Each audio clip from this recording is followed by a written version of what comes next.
The next step is foiling that inside border, the 1-inch border. I'm giving you an idea of what we've got so far. This window has progressed to this point. I've been foiling it now. I've got this border set, the 1 inch, the outside. I've got my cabochons, and the one thing about the cabochons, I'm putting them into this just slightly into the white border and slightly into what's going to be, this is going to be ice. In the corner, that's Spectrum ice. So I've got all the way around, except I'm on the last part, and I want to show that live. By the way, what I use is I use Venture Tape blackback foil.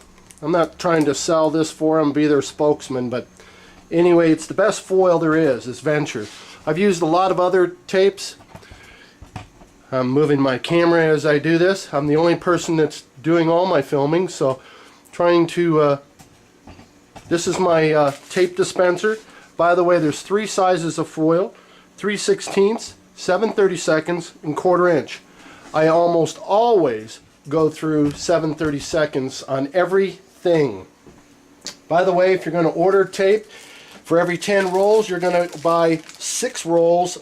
You're going to go through 6 rolls of 7/32, and then you order 2 rolls of 3/16, the smallest, and 2 rolls of 1/4 inch, because you're going to go through 7/32 that much more than any other size. You want to keep your solder lines as little as possible. So when I'm doing the little bevel that goes in the corners, I will use my 3/16. I'll try to keep this in mind of foiling in the camera view. I don't use an automatic foiler. I've done literally miles and miles and miles and miles of foiling. So I've got some pretty good dexterity. I'm ironing down, folding over my... The trick about foiling is so that when you see through it, you don't see black on the other side. That's how you know you're doing a good job, is when you look straight through it, you just see copper foil. I always use blackback foil. Always. I don't use copper. I don't use copper foil where it's copper foil. I only use blackback foil. You see, as you peel this back, it has a black back. And the reason that I do that is because I only patina my windows in black. If you're going to do a copper patina window, then you would use copper foil. And I do keep some around for that one time a year when somebody insists on a copper foiled window. Other than that, 99.99% of the time, I use blackback foil. Don't even bother with, I don't care if you can't see the black through this opal. It doesn't matter. It's just easier for me. It's only about 50 cents a roll more, so to me it's worth it. Because, especially on this wispy glass, you might not see the copper foil here, but you will through the other areas. It looks tacky when you can see copper foil on the inside with a black solder line that you've patinaed. It just don't look good. I'm right about at the end of my roll, so we're going to do this. Foiling this, I'm going to see in my viewfinder if this is showing up. I've got my next roll already ready. I'm going to try to be mindful that the length of this video. I'm using 7/32. Most of the time, it's many windows. I never use any other foil other than 7/32. That's how much I use it. This is a cabochon, has a thin edge, so I'm going to use the 3/16. I'll get that done and out of the way, keeping in mind the length of this video. And what I'm doing by holding that in is I'm crimping over my edge just slightly.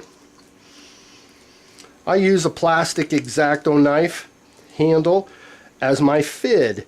In other words, I'm ironing out those wrinkles. Okay.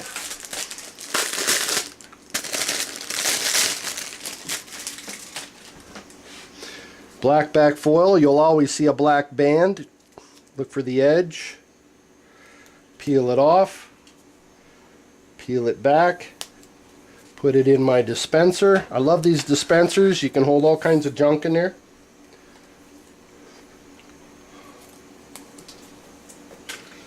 trying to work rapidly so we can progress, keeping in mind the time on my video. If you like my videos, would you please rate them for me? Give me a 1-star or 5-star, or give me a 10-star. I know they don't exist, but sure it would be fun. Rate my videos for me. I'd be happy to do a video for you on an area that you're having trouble with if I haven't covered it. Just let me know. I plan on going live and doing these windows live. I don't know how yet. I'm going to get a webcam. Somebody knows how to do that, wants to work with me, I'd be glad to do it. It's my last piece here.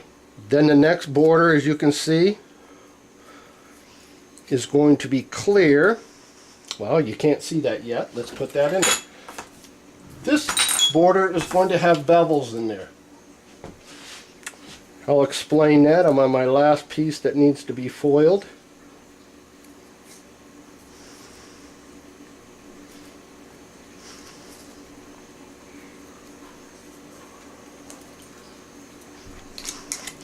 Foil can be tricky, and I've gotten lots of cuts on foil because foil, if you handle it wrong, it can cut you very easily. Okay, I'm going to move my camera and do some more explaining. The next border we're going to insert in here is going to be a bevel border. And I got one of those little cuts, and so I got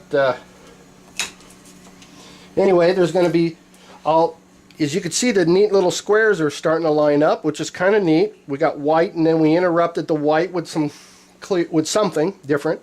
Then we put a beveled border in here, and we got a cabochon, a smooth cabochon. Now, I may use this here, the same texture, in other words. I don't know what I'm going to do there yet. I'm undecided. I may introduce an altogether different texture in order to make it here and here. I like to have some reason for this, so I don't want to just try to use up every texture I've got just for the sake of doing that. I like to create a reason why I'm utilizing the glass the way I do. So right now we're going to progress to this next border now on the next video. And as you can see, I like to do the outside and work in. My board contains the fact that this window cannot grow. This is an 18-inch by 18-inch panel. Once I get this border in here, we're going to solder that, and we're going to spend some time on showing up close how it is that I solder. So thanks for watching. Look forward to the next video.